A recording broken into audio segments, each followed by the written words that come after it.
Hello, everybody, and welcome to today's Mike Ames Recruitment Show, where, as you can see, we're going to be talking about secret stress and the costs that it can have on not only your money, but also your health. Now, we do have a special guest, which Mike is going to introduce for us in a second. But first, let me introduce the man himself. Let me introduce Mike Ames. How are you doing today, Mike? Yeah, I'm here now.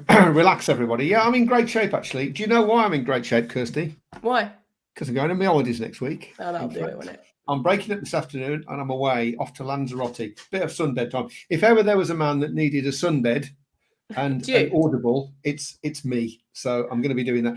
In fact, it ties in very nicely with our special guest today, because I'm feeling a little stressed. And so a holiday, I think, is going to do me the power of good. We are very privileged to have with us today Dr. Dorian Dugmore, who is a cardiac and lifestyle specialist. You work, I think, for a CEO of the Wellness Academy, I think, but used to be a director of the Football Managers Association, one of many directors that they had. So welcome to the show. It's really great to actually have you here, Dorian. Thank you. That's my privilege. Good. Well, let's crack on then, shall we, Kirsty? Yeah. So, I mean, secret stress is something that I feel is only going to get worse in the coming year with what people have sort of explained to us. So, but like Mike said on numerous occasions, he has never thought he's been stressed, but then he's heard about this secret stress. He watched you. And let me put a spin on this for you. I went to a talk that Dr. Dugmore did. He did this talk and I went, a live thing. We went in person and had cold Chardonnay and things. And he was chatting about this sort of stuff. And you know that thing where you get like this dawning moment? It's like, oh, wait a minute. I'd gone to meet some people, not to listen to Dr. Dugmore, I'm ashamed to say. But when I started listening to him, it's like, oh, yes, that relates. And things that he was saying suddenly connected with me. And I thought, because I don't get any outward signs of stress really at all, I thought I was in great shape. And it was only listening to Dorian that suddenly made it clear to me that this secret stress, which I think he's going to explain in a minute, which is different to like the fight or flight stress that we all know about. This secret stress is the killer. It's the one that gets you. And I was so keen for him to come on the show and talk about that. So, So could you start, do you think, by, if you've got a moment, just to explain the difference between secret stress and kind of fight or flight stress that we all know about? Yeah, the secret stress element is really the everyday challenges you have that cause you problems, and it's when you can't meet expectations. The big stressors, like things like divorce and loss of a loved one and job loss are the things that everybody really worries about. But the secret stress are the things like mortgages, job insecurities, health concerns, things that you just can't walk away from. Strict timelines, lots of work, not being in control of things. They're the sort of secret stresses that cause us major problems. And would you say as well that they're not things that you necessarily consciously think about all the time? They're kind of in your subconscious a little bit. So they're not. Yeah, they are. They are. They're things you can't walk away from, and things that are there all the time that you can't switch off. Mm. Yeah, I think that's what's so surprising to it is so many people see stress as something else. So we spoke briefly very much about the common issues are about volume of work, not enough time, and not being in control. And I think it's that last one that for me massively resonates, because when I'm not in control, I personally go quite numb and just kind of sit very still and do nothing, which makes it worse. So it's a real. Is stress cyclical, do you think? Do you think you can get stuck in like a stress cycle? Yeah, you can. I mean, you become permanently switched on. There's a thing at the base of your brain called the reticular activating system, and that system literally permanently switches you on when you're constantly stressed and you're not able to switch off. And then the warning. Oh, okay. So Dr. Dugmore had some updates happening on his computer, and I believe that they may have just restarted his computer. So it's live video, ladies and gentlemen. He's going to come back. He's going to be back. Yeah, I'll be back when he logs in there. Can I talk about something as well? Because this all came together. So I saw Dr. Dorian speak, and he was talking about this secret stress. You don't think about it all the time, but it's gnawing away at you. Outwardly, in many cases, you just seem like you're in control. And some of the people that suffer most from secret stress, outwardly, they don't seem to be stressed at all. There's another name for it. And funnily enough, at the weekend, I read a piece in the Times about it, and it's called high functioning anxiety. So in other words, it means that you get through a lot of work. You're not pathetic. I was going to say pathetic. I don't mean that, because that's insulting to people who are genuinely stressed. But you're not a small. Oh well, they're obviously stressed. It's not that. You actually look like you're fully in control. Dr. Dorian's back now. Dr. Dorian's back. Hello. We just explained it's fine. What about stress is that wonderful thing that happens when my computer's decided to update itself. So what has he missed? He's back now. So I was just finishing off the Sunday Times thing I read at the weekend, this high functioning anxiety, where people don't seem to think that they are under stress necessarily, and they look from the outside like, oh yeah, well, it's completely in control. But there are some signs that you outlined in the talk when I came to see you, and obviously were reflected, funnily enough, pretty identically in the article in the Times. That there are some signs that you may well be suffering from secret stress. So what would they be, Dorian? Yeah, I think you lost me just as I was mentioning some of them. Things like loss of mental clarity. You're always feeling separate and edgy towards things and shut off from things. Your self-confidence takes a hit. You're feeling tired. That's the operational norm. You spend more energy than you've actually got, and so you are drained all of the time. You struggle to motivate yourself and motivate others, and you're out of control. And those are the main marks. A couple of other things that were mentioned was, you mentioned sleep already. Sleep patterns being very wonky, but something that struck me is there's this imposter syndrome, is where people believe they're not good enough. They don't feel, because they're not in control, and they know they're not in control. They know that there's something not quite right, and they just don't feel good enough. It's like a weird thing, I personally don't have that myself. But this idea that we're constantly trying to get back. So if you draw up a lot of lists, if you're a list person and you've got to have a list, and then you have a list of lists, and then you have a master list with all the lists of the lists on.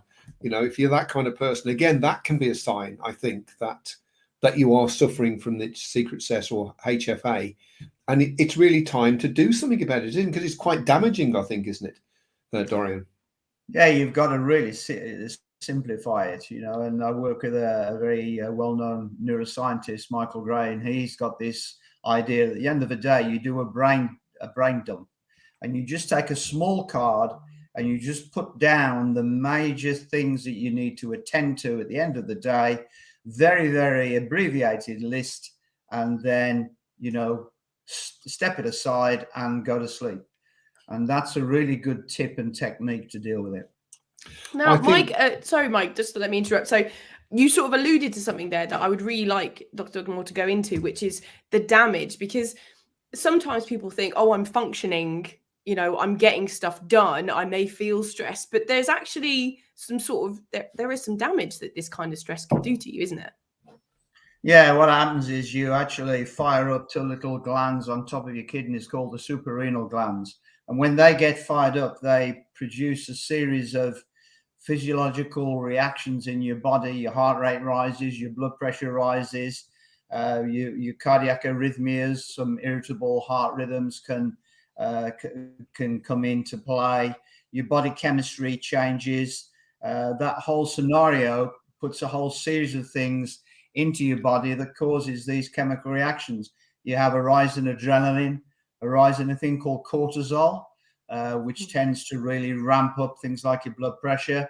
Another thing called interleukin-6, which is an inflammatory marker inside your circulation. And all those things come together and cause you major problems. And it helps to really compromise your body chemistry. You told a story, and I know it was a slightly different type of stress, but it proves what stress can do, where there were a couple of football managers and they were kind of running a game and everything, and they were obviously highly stressed. And they took their bloods afterwards because this was part of a test. And when they sort of clouded up with something or other, cholesterol or some sort of stuff, but it was obvious. Right. Yeah. That's right. Their cholesterol increased over a game that had a high number of incidents in the game. Actually, 4 or 5 people were sent off during the game. And the end result of that was their blood pressure and their cholesterol production was higher than being tested in a clinical setting in a laboratory 10 days earlier. And so the damage that can occur, and it goes back to the thing we said earlier, Mike, you know, you're relying on 20 other players delivering what you hope they're going to deliver, and you're not in control. No, it comes back to control. But what I liked about that story, you told it to say, well, obviously this is fight and flight stress. I mean, these guys were in this position where they wanted to win the game and everything, all the rest of it. That's obvious.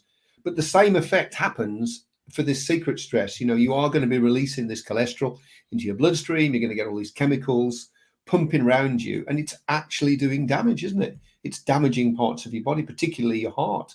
Yeah, that's right. I mean, there's a thing, you've probably heard of a very famous book written called The Chimp Paradox by Stephen Peters.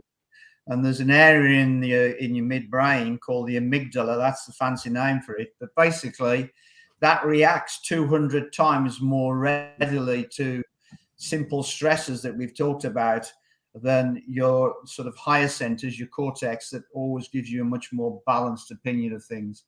And if you are constantly being switched on, you are, if you like, governed by that amygdala, by the chimp. And if that's reacting 200 times more readily to things that frustrate you, you can see where the health problems will come. Yeah, I mean, I think when you look, when you self-examine, like I did, there are signs. You think to yourself, yeah, sometimes I'm just a bit more tetchy than I have been. You know, and I'm sure that's not the case, Kirsty. You know, I'm just saying that now, but no, but there are signs there, and I was very, very conscious of trying to do something about it. You know, I'd reached that point where, yeah, okay, I am subject to this for sure. My job isn't going to change really dramatically over the next few years. So what can I do? And apart from resigning and going to live on a desert island, which brings its own stresses like snakes and creepy crawlies, and a lack of toilet facilities, what things can you do then? What sort of stuff? Just 1 second before we go into that. So there's been a couple of comments, and I know if people are getting it restarted, LinkedIn, it's a problem with LinkedIn. So if you just refresh the page, it should bring you back to where you are now. Similarly, we've had a couple of comments that I just sort of wanted to highlight before we go into them. So we had somebody say that the symptoms sound an awful lot like menopausal symptoms, which we know have a huge effect on people. And then we've had a couple of people mentioning some things that they do, which we've had Bobby saying that this is really fascinating stuff. So we're definitely on point. But we found some people saying journaling has really helped them. Sorry, here we go. This is the one. So is that one of the things that you recommend, Dr. Dorian? Absolutely. I mean, writing things down is absolutely critical. There's a very famous piece of research published in the Harvard Business Review by a researcher called Sean Acor. And he says that in terms of really controlling the emotions and the problems, then just to write them down is, if you like, a relief, but not going too far with it, as Mike said earlier, because if you got list after list, writing down becomes a challenge in its own right. So if somewhere on your list of things to do is writing your journal, there's something wrong. I'm telling you. Yeah, it's not going well. Okay, fantastic. So then what other things, Dr. Dorian, do you Well, the thing we use, there's a very famous research center in California called the HeartMath Center. And they use a technique which I employ a lot with leaders and executives and employees. It's called freeze frame. And basically, imagine you've got a problem. There are 5 or 6 simple steps. The first thing you do is you recognize it's a stressful scenario and you press an imaginary pause button. That's step 1. When you've done that, you then shift your focus to around your heart, put your hand over your heart, spread your fingers, and breathe in more deeply than you normally breathe in, and breathe out in a more protracted way for about 5 or 6 seconds compared to a normal breath that's much shorter. What that does, it engages a nerve in the center of your thorax, your chest, that radiates up to your brain, called the vagus nerve. and it's called vasovagal breathing. And so by breathing in through those fingers into the heart, imagine your heart's doing the breathing, and breathing out through the heart, imagining your heart's breathing out, not your mouth and noses, but just by focusing on the heart, deeper breathing, and just focusing then on something you associate with being relaxed and at ease, lying in a hammock on the edge of the Caribbean. And the big secret then is imagine you're actually there. So the breathing, together with switching into something that you associate with being relaxed and being at ease, really changes your body chemistry. It shifts you from the adrenaline and the cortisol, the stress hormones, to endorphins. And endorphins, as we know, are the feel-good chemistry that puts you on a relaxed high. So those techniques, and I call it breathe to relieve, those techniques are very, very good indeed. Can I just dive in here? Because you said that when we all came to see you. And it's the one thing that I've started to do. Well, there's two things. There's the other thing about you having a break, which I know you're going to come to in a minute. But the concept of breathing. Now, I've always thought it was a bit happy clappy, if I'm honest with you. I've got to be brutal. You know, that thing, well, really? I mean, really, is that going to make a difference? What I actually need is a calendar with half as many things in it. That's what I really need. And that's true, actually. But this breathing, which does take some time, doesn't it, to kind of to adopt and to actually do it properly and take a moment to have that breath.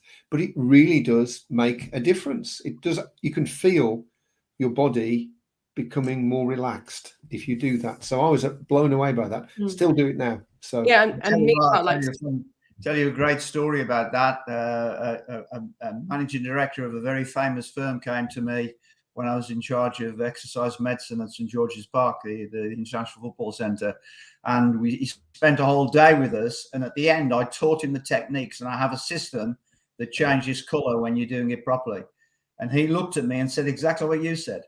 He said, "Dorian, what a great day." He said, "With all this breathing scenario," he said, "I'm not that convinced." So I gave him the system. He practiced the breathing. Didn't hear from him for 3 months, except on Christmas Eve, I received a box with 12 very expensive bottles of red wine. And he said, "I actually have been practicing what you said, and it's the most powerful thing." And he said, "It's just a thank you to say." I'll echo that. I'm sure that I sent you a box of wine, Dorian. I don't know whether that's arrived or not. Well, I said it because just to remind you that you should do. Okay, yeah, I'll look into that then. That actually, Dr. Dugmore, leads very nicely into, I think, what sort of your second point that you mentioned to us, which was practicing gratitude. So obviously thanks in the way of wine to yourself would be lovely, but that's not what you mean in that situation, is it? No, I mean, Sean Accor in his famous work, when he was brought in by all the big financial houses and banks in Frankfurt, New York, London, when they were losing their jobs and there's a financial crisis, and he had simple techniques that people should use to put themselves in a positive mood. Start your day with 3 gratitudes. Write one of them down is number 2, because the commitment of putting pen to paper or writing on a computer solidifies things that you're grateful for. Know your key markers, your key numbers, your health markers, things like your cholesterol and blood pressure that Mike mentioned I'll earlier. echo that one, by the way. That 100%. Yeah, you get to my age as well. That one is really important. You've got to know the data, haven't you? Absolutely. The 5th one was actually exercise moderately every day, even if it's just for a brisk walk. And the final one, Kirsty, was practice random acts of kindness. 3 random acts of kindness. 3 things you do for somebody else that costs you nothing, but in actual fact, create a feel-good factor and put you in a very, very positive state of mind. So could this be as small as like giving somebody a compliment, or you talking about like buying somebody a bunch of flowers? What would you define as a random act of kindness? Letting somebody out of the T-junction, saying to your secretary, "Thanks very much. You're the face of the business," and your smile and your ability to greet people in a positive way changes everybody's perspective. You're right. Simple things like that. There's a fabulous story of a man in a big supermarket, a little old man who went to leave the supermarket, and it was raging a storm outside, and he asked one of the people working in the market, "Could you help walk me home?" He asked his boss, and he walked him back home to his house, which was round the corner from the supermarket. Surprise, surprise to the guy in question. He sent him a very, very special gift, a financial gift.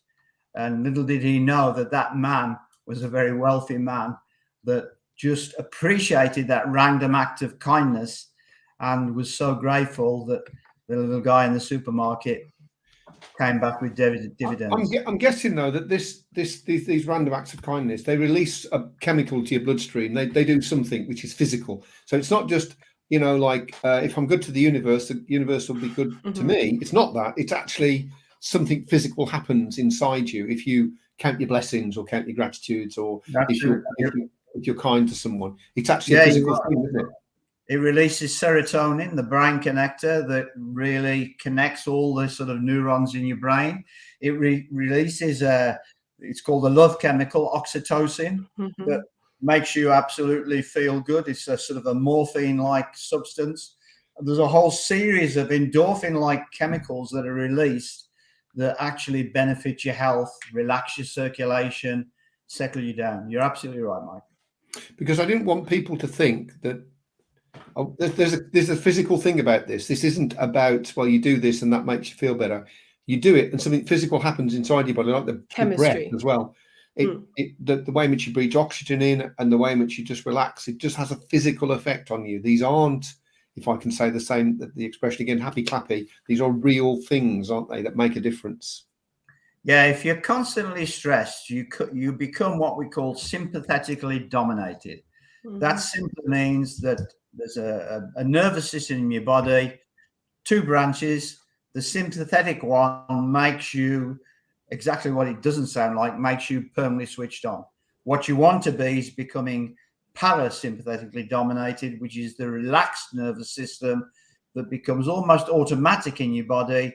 And you know what people say? If you can switch into that regularly, it increases your lifespan by up to 8 to 9 years longer. Sounds good to me. That's a pretty good thing. And sort of on that, and I know you mentioned it as well, this is another physical thing that sort of can have a real improvement on improving your fitness. And that doesn't necessarily mean going to the gym 7 days a week, does it? That could just be getting up from your desk and going to walk around the block at lunchtime or something like that. There's a very famous book called The Corporate Athlete, written by Jim Lear. And he said that every hour you should take a brain break for at least 2 to 3 minutes, even as long as, you know, probably up to 10 minutes. And by doing that, you give you a chance to move over to that parasympathetic dominance I just talked about. And those brain breaks are really important. And that's, now, I've been practicing this one as well. This is the second one that I've been doing a lot. And I have to say, it's worked really well for me. I do the 50 minutes, as you say. I have a blitz, start on the hour, have a blitz for 50 minutes, very focused. Don't do anything else. Don't get sucked into social media or my emails or anything like that. Just do the thing I'm supposed to do. And then I'll take a break. And it's sometimes, like you say, get up and walk around, which we don't do enough of, really. I've even been known to go into the garden, actually, and wander around if the weather's nice. But then get back on the hour and start again. And I can't tell you how much better that's made me feel. Absolutely, yeah. An hour after hour after hour. Let's take a brain break. Something that I used to do was similar, particularly if I've like started work early and work late now, or I haven't slept very well. Like I said, I've had chronic anxiety pretty much most of my life. I have a thing where I just will put my head on my desk for 2 minutes, and I'll even set timers on my phone, 2 or 3 minutes, and I'll just close my eyes and just break out. So sometimes if I can't, if I don't have time to go for a walk for half an hour or something, even something as small as 2 or 3 minutes for a brain break can still have an effect. Isn't that right? Absolutely, yeah. And it's all around sort of building resilience. And, you know, that's these times are challenging times, aren't they? So all the things we're talking about are going to help us cope with the challenges that are coming our way. Fantastic. Okay.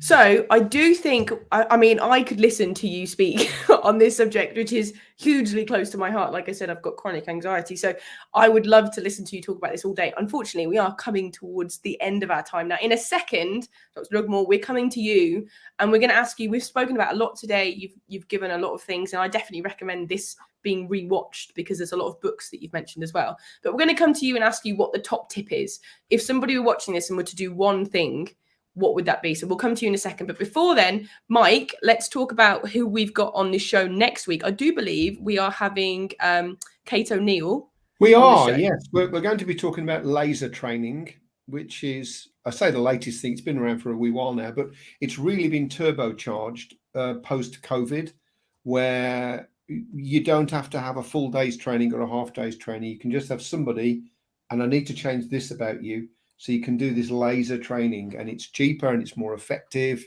And I think it's not completely different to what we've done in the past, having sessions on training, half day or a full day, can still do that. But for certain types of needs, it's absolutely perfect and very, very cost effective. And Kate does this, so she's going to come in and talk to us about it. So really looking forward to that. I'll be watching the show because I'm not going to be here. I'm going to be watching live next week. Yeah, so it's Pete and I are doing that, and Kate's going to be excellent. So if I may summarize a little bit about what we've spoken about today, is we've spoken about secret stress, and it's something that I think business owners probably going to recognize quite a lot.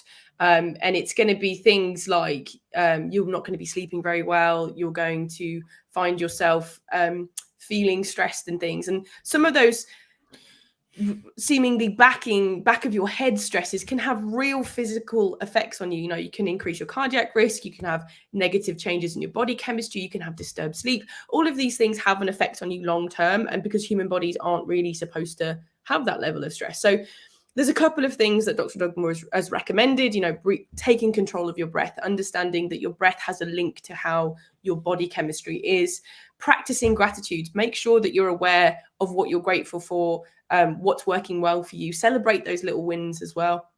Deliver random acts of kindness. Again, this is all going to be chemistry based. The chemicals that are in your body are released when you do certain things, and that's what Dr. Dugmore has been recommending. And then you can improve your fitness and take brain breaks. Give your brain a little period of rest, whether it's walking around the garden, going to make a cup of tea, running to the shop to get something, whatever it is.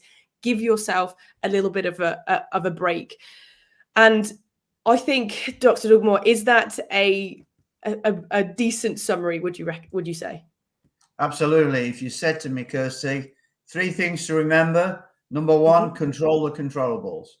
Don't get focusing on everything else outside your remit. Number 2, at the end of every day, do a very simple brain dump. Park your problems. And then finally, breathe to relieve. Practice the vasovagal breathing together with regular moderate exercise. There's your solution. That's fantastic. Thank you. Can I ask you as well, when we close down in a moment, Dr. Dugmore, if you could stay online with us so we can just thank you individually. So that would be great. Yeah, I think that was a really, really powerful show. So thank you so much for coming, Dr. Dugmore, honestly. And I know there's a load of thank yous in the comments. So really, thank you so much. Thank you. My pleasure. Okay, fantastic.